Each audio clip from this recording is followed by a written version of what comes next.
সাত শ্রেণীর মানুষকে রব্বুল আলামিন কিয়ামতের দিন তার আরশের ছায়ার নিচে জায়গা দিবেন, যেই দিন আল্লাহর আরশের ছায়া ছাড়া আর কোনো ছায়া থাকবে নাম্বার 1, এক নম্বরে হচ্ছে আল ইমামুল আদিল, ন্যায় বিচারক, যারা বিচার ফয়সালার ক্ষেত্রে মানুষের মধ্যে ন্যায় ইনসাফ কায়েম করে।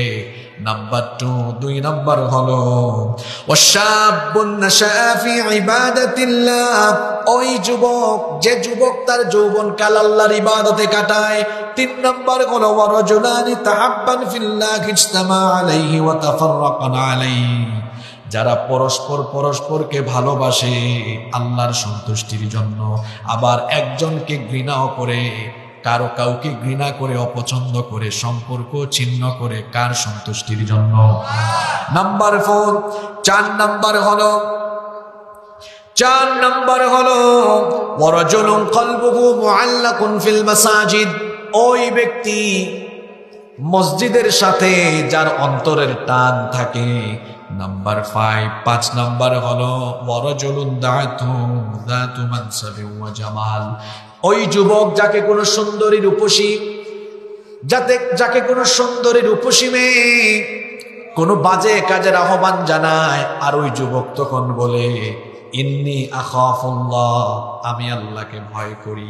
6 নম্বর হলো ওয়ারাজুলুন তাসাদদাকা বিসাদাকাতিন ফাআখফাহা হাত্তা লা তা'লামা শিমালুহু মা তুনফিকু বিয়ামিনি, ওই ব্যক্তি যে তার ডান হাত দিয়ে কি দান করে বাম হাত তার খবর পায় না।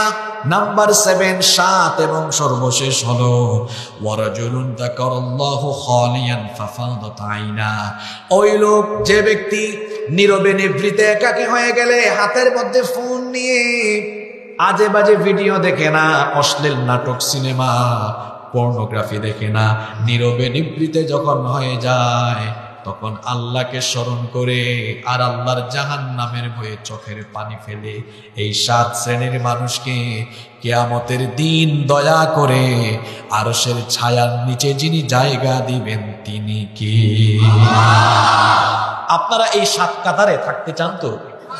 আপনারা ভাববেন হুজুর বিশ্বের এই সংকটময় পরিস্থিতিতে এই টপিকটা আজকে কেন সিলেক্ট করলেন? কেন সিলেক্ট করেছি কিছুক্ষণ পরে টের পাবেন ইনশাআল্লাহ। হাসরের মাঠ বড় ভয়ঙ্কর, বড় সাংঘাতিক। ওই দিন আল্লাহর দয়া আমরা সবাই চাই তো? না, আওয়াজ তো খুব ছোট হলো, সবাই মনে হয় চান না।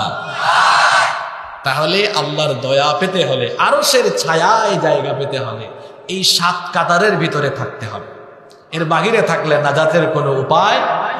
তাহলে চলেন একটু দেখে নেই ওই 7 প্রকার কারা।